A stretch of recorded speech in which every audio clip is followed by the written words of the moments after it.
बाबा ने आज का टाइटल दिया सफलता का आधार है संग्रह और संग्राम करने की शक्ति।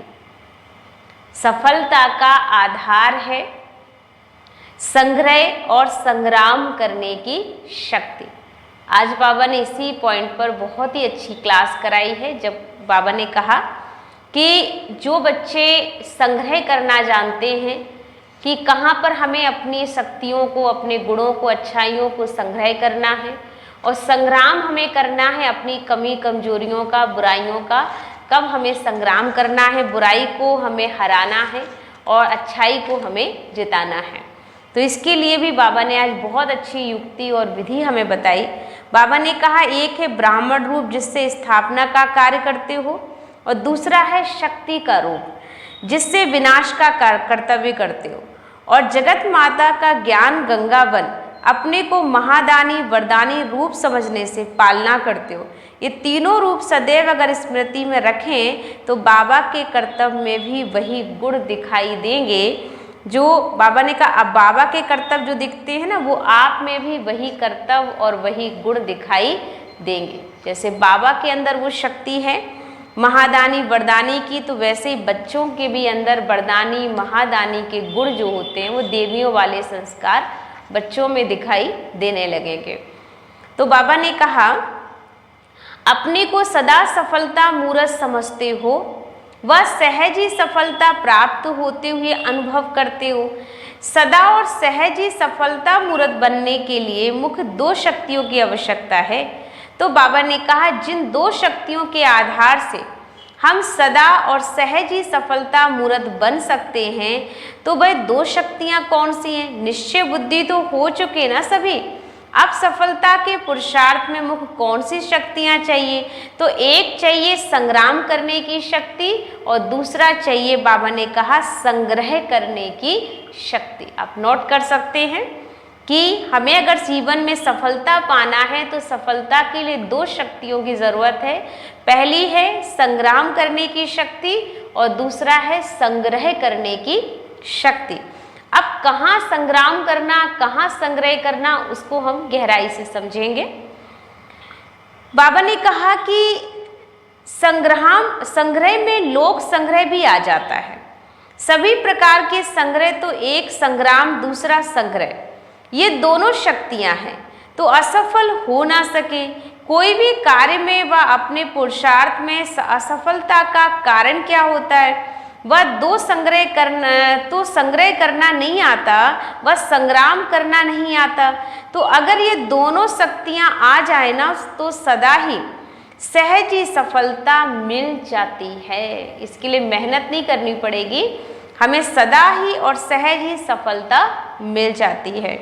इसलिए इन दोनों शक्तियों को अपने में भरने का हमें पुरुषार्थ करना है। इन दोनों शक्तियों को अपने जीवन में धारण करने का पुरुषार्थ करना है। कोई भी कार्य सामने आता है तो कार्य करने के पहले अपने आप को चेक करो कि दोनों शक्तियां स्मृति में हैं। भले शक्तियां हैं भी, लेकिन कर्तव्य के समय शक्तियों को यूज नहीं करते हो, इसलिए सफलता नहीं होती। करने के बाद सोचते हो ऐसे करते थे तो यह होता, इसका कारण क्या है?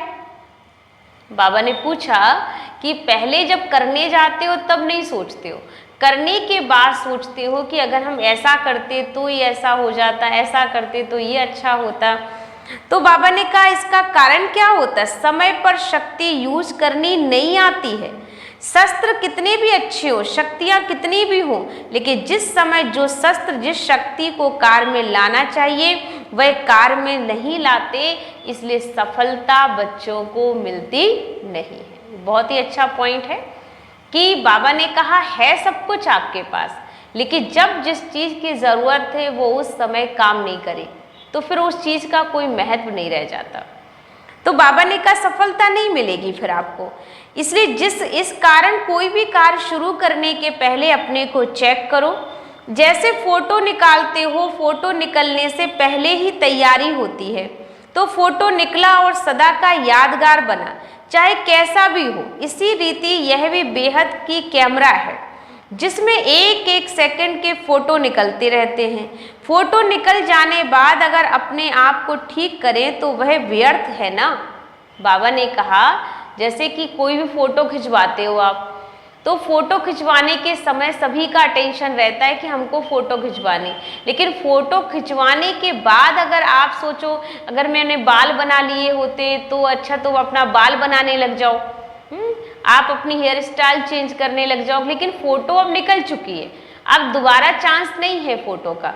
तो बाबा कहते हैं कि अब आजकल तो जैसे मोबाइल होते हैं सभी के पास, तो जब चाहे तब निकाल लो, लेकिन पहले तो लोगों की फोटो एक बार जो बन जाती थी रील तो कंप्लीट हो गई, अब बार बार तो नहीं बन सकती है। अब उस समय जब करना चाहिए था अपने को रेडी, तब हमने नहीं किया, बाद में हम खुद को रेडी करें तो उससे क्या है, वो तो एक व्यर्थ ही है, अब उसका कोई यूज नहीं है तैयारी करने का। तो बाबा ने कहा कि जिस वक्त बच्चों को जिस चीज की आवश्यकता है वो उस वक्त नहीं करते हैं, बाद में करते हैं। इसके लिए बाबा ने एक दो एग्जाम्पल भी बहुत अच्छे रखे हैं। बाबा ने कहा कि जिसमें एक एक सेकंड को फोटो निकालते रहते हो, तो फोटो निकल जाने के बाद अगर अपने आप को ठीक करें तो ये व्यर्थ है। और इसी प्रमाण पहले अपने आप को शक्ति स्वरूप की स्टेज पर स्थित करो। पहला काम बच्चों को जो करना है, अपने आप को शक्ति रूप में स्टेज पर स्थित करना है। और कोई भी कार्य जब शुरू करना है तो स्टेज से उतरकर अगर कोई एक्ट करो, भले कितनी भी बढ़िया एक्ट करो, लेकिन देखने वाले कैसे देखेंगे। सोचने की बात है कि आप कोई भी एक्टिंग कर रहे हो, और जब आप कोई एक्टिंग स्टेज पे करते हो तो उसकी वैल्यू कुछ और ही होती है, सबकी नज़र स्टेज वाले पर होती है। और वही एक्टिंग आप नीचे आकर के बाद में करने लगो तो कोई मतलब नहीं रह जाता। एक्टिंग स्टेज पर अच्छी लगती है और सबका ध्यान स्टेज पर ही होता है। तो बाबा ने कहा कि आपका जो समय है, एनर्जी है, आप हर वक्त अपने आप को यही समझो कि आप स्टेज पर हो। हमेशा अपने आप को एवर रेडी रखो, क्योंकि कभी भी फोटो निकल सकती है, कभी भी आपको स्टेज पर बोलना पड़ सकता है, कभी भी लोगों को वरदानी बोल आपको दृष्टि देनी पड़ सकती है। इसलिए बाबा का एक ही अटेंशन है आज की क्लास में कि हर टाइम एवर रेडी रहने की आदत डालो। कब आपको संग्रह कर लेना है, कब आपको संग्राम करना है, इन दोनों चीज़ों का बैलेंस आपका सफलता दिलाएगा। लेकिन ये तभी होगा जब आपके पास एवर रेडी रहने का संस्कार पक्का होगा। तो बाबा ने इसके लिए अटेंशन दिलाया कि पहले स्टेज पर स्थित हो जाओ। पहला काम क्या करना है, हमें स्टेज पर स्थित हो जाना है। फिर हर एक्ट करें, तब एक्यूरेट और वाह वाह करने योग एक्ट हो सकेगी। स्टेज से उतरकर साधारण रीति कर्तव्य करने शुरू कर देते हो, पीछे सोचते हो, परंतु ये स्टेज तो रही नहीं, समय बीत गया, फोटो निकल गया। इसलिए ये दोनों ही शक्तियां सदैव हर कार्य में होनी चाहिए। कभी संग्राम करने का जोश आता है, कभी संग्रह भूल जाते हो। बाबा ने कहा जोश आया तो इतना संग्राम करना शुरू कर देते हो ना।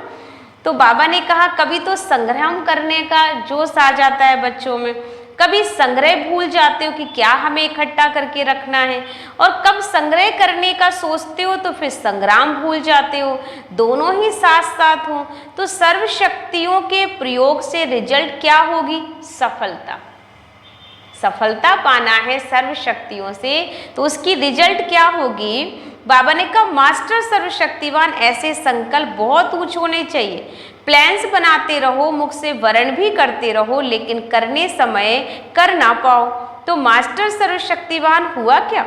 मास्टर सर्वशक्तिवान का मुख्य लक्षण ही है उनका संकल्प, कहना करना तीनों एक होगा। उनके कर्म में कोई फर्क नहीं आएगा, वो जो कहेंगे वो करके दिखाएंगे। और ये जीवन का सिद्धांत होना चाहिए कि हमने अगर जीवन में कोई संकल्प किया है तो उस संकल्प को पूरा करने का हमें इतना दृढ़ विश्वास होना चाहिए खुद पर कि प्राण जाए पर हमारा वचन नहीं जाना चाहिए।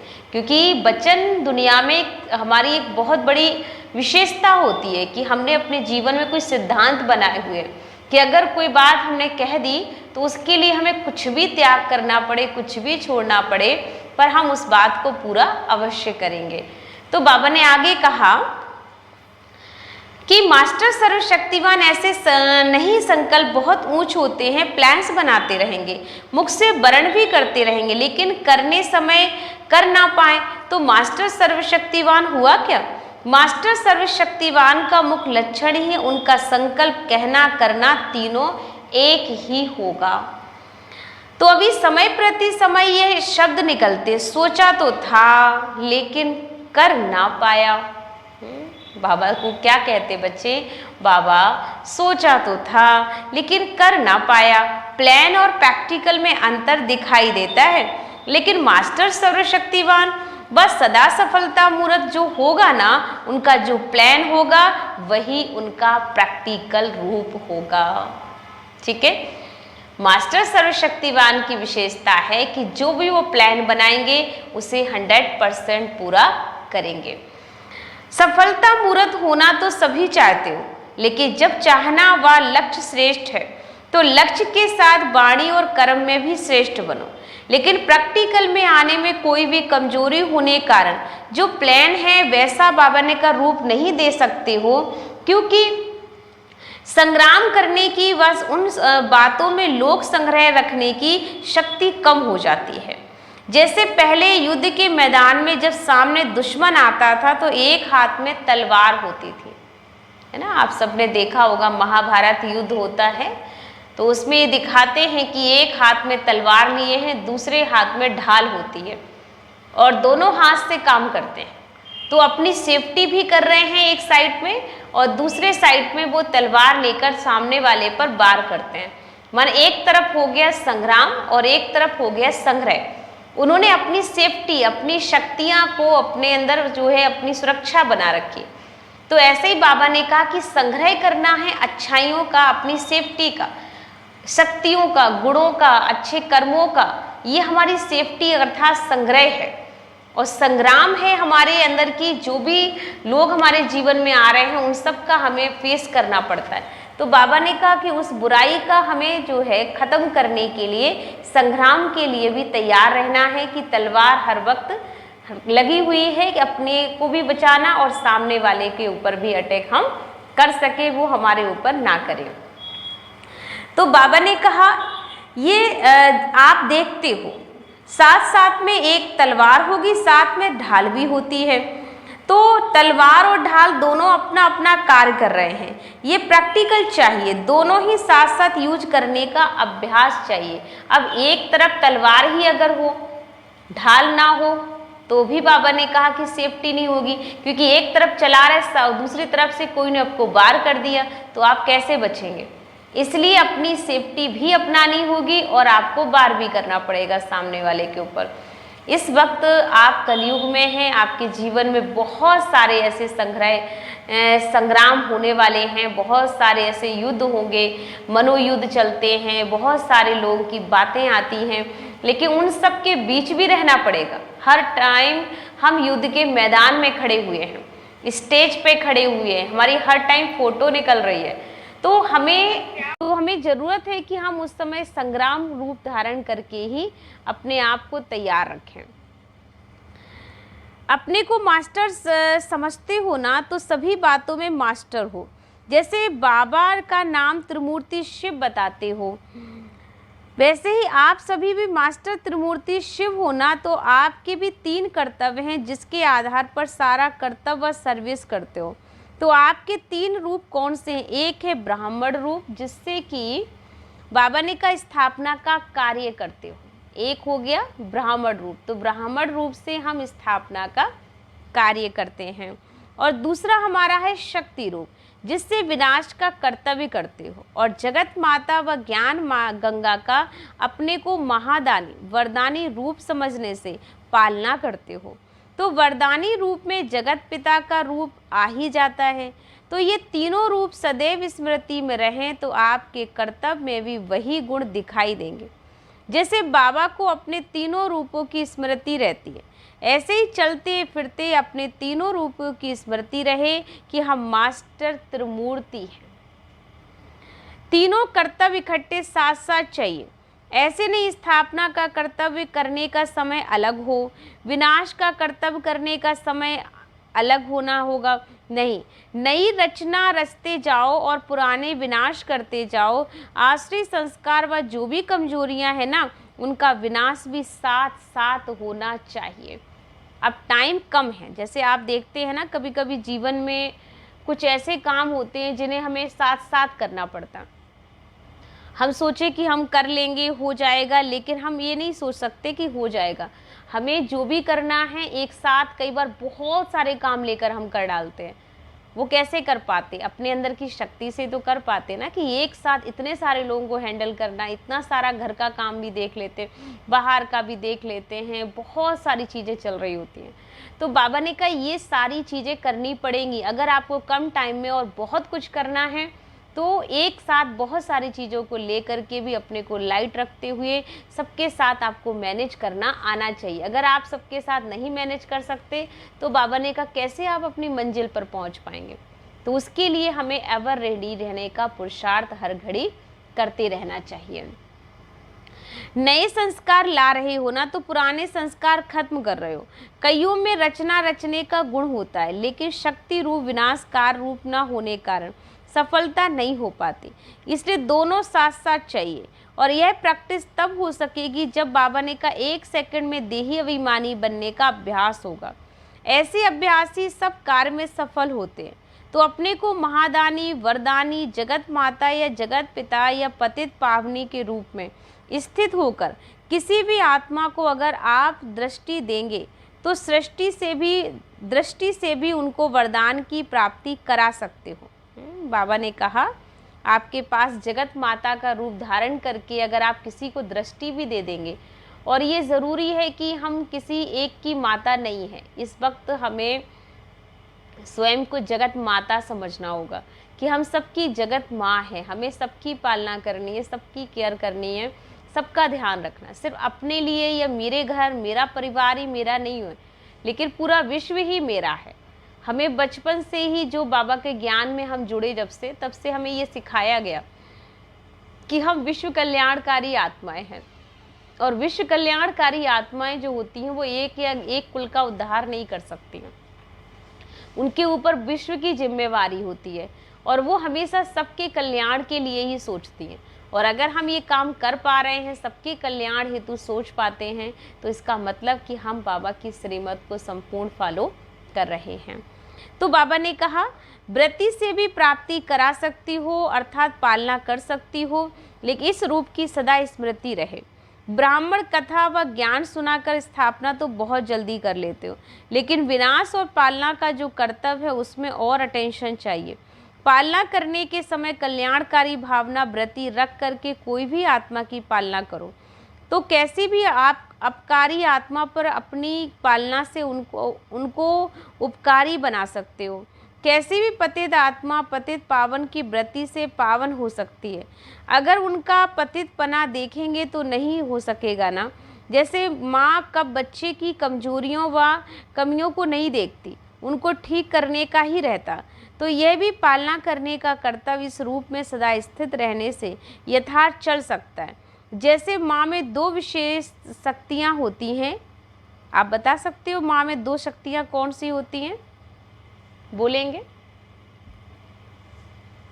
कौन सी 2 शक्तियाँ माँ के अंदर विशेष होती हैं? एक तो सहन की और एक परखने की।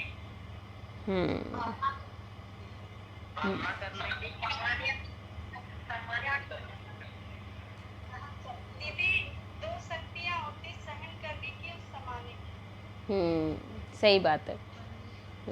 क्योंकि ये जो माता होती है ना, उसके अंदर सबसे बड़ी पावर यही होती है। एक तो वो सहन करना बहुत अच्छा जानती है, दूसरा हर तरीके से समा लेती है। आप सब माएँ हो ज़्यादातर इसमें।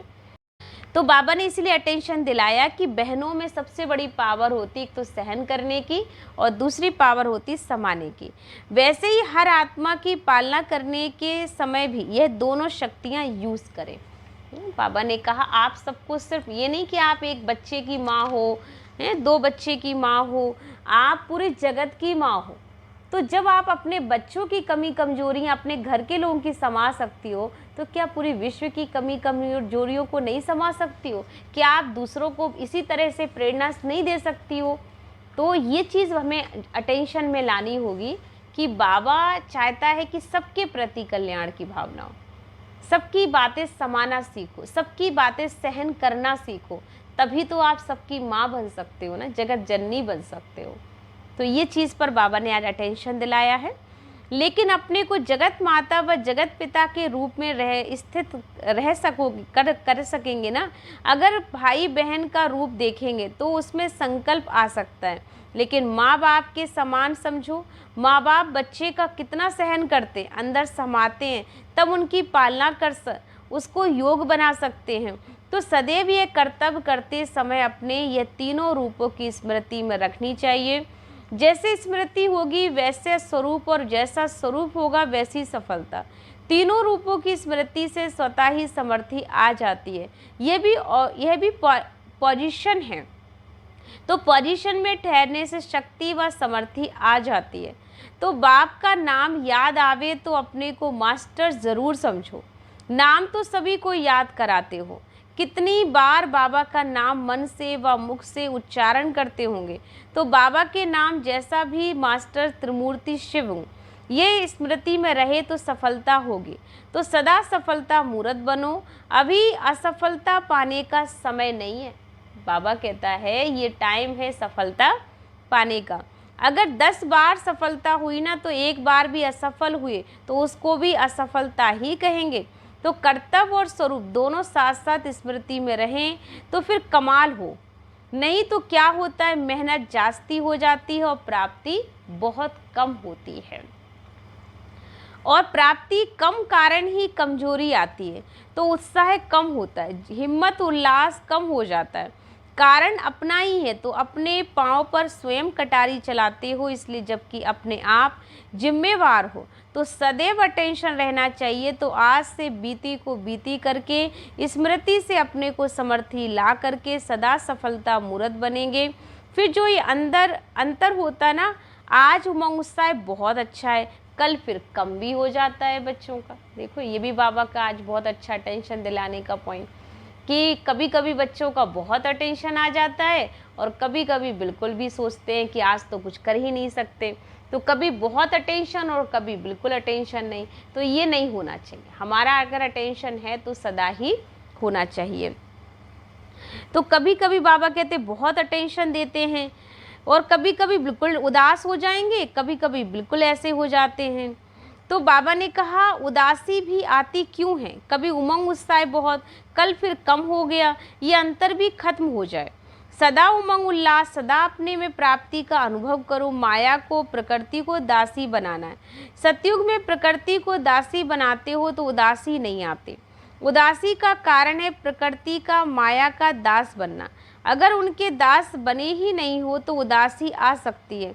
तो कभी माया के दास व दासी ना बनना। यहाँ जास्ती माया व प्रकृति का दास बनेंगे तो उनको वहाँ भी दास दासी बनना पड़ेगा, क्योंकि संस्कार ही दास दासी का ही हो गया। तो वहाँ दास भी रहा, उदास भी रहा, और वहाँ पे दास बनना फायदा क्या। इसलिए बाबा ने कहा चेक करना। दास बनना, उदास होगा तो दास तो पक्का बनेगा। इसलिए बाबा चाहता है कि बच्चे कभी जीवन में उदास नहीं होना है। उदासी उन्हीं की आती है चेहरे पे जो दास बनकर सेवा करते हैं, और जो राजा बनकर रहता है वो कभी भी उदास नहीं होता। वो हर परिस्थिति में उमंग उत्साह में रहता है, उड़ता रहता है। उदासी आई तो जरूर कहाँ माया का दास बना है। बिगड़ दासी बने उदास नहीं हो सकते हो। तो पहले चाहिए है परख, फिर परिवर्तन की शक्ति चाहिए। तो कभी असफलता ना बनना, असफलता मूर्त नहीं बनना। वह बनेंगे आपके पिछाड़ी प्रजा और भक्त। अगर विश्व का राज चलाने वाले भी असफल रहे तो सफलता मूर्त बाकी कौन बनेगा। बाबा का कहना है कि जो विश्व परिवर्तन करने वाली आत्माएं हैं, दुनिया में परिवर्तन लाने वाले, अगर वो ही नहीं बदलेंगे तो कौन बदलेगा, कौन कुछ कर सकता है। इसलिए पहला काम है हमें स्वयं का परिवर्तन करना है। तो बाबा ने कहा दिन प्रतिदिन अपने में परिवर्तन लाना। कोई के भी स्वभाव और संस्कार देखते हुए जानते हो उस तरफ बुद्धि योग ना जाए और ही उस आत्मा के प्रति शुभ भावना हो। एक तरफ से सुना दूसरी तरफ से निकाल दिया, उसको बुद्धि में स्थान नहीं देना, तभी एक तरफ बुद्धि स्थित हो सकती है। कमजोर आत्मा की कमजोरी को नहीं देखो, यह स्मृति में रहे कि वैरायटी आत्माएं हैं।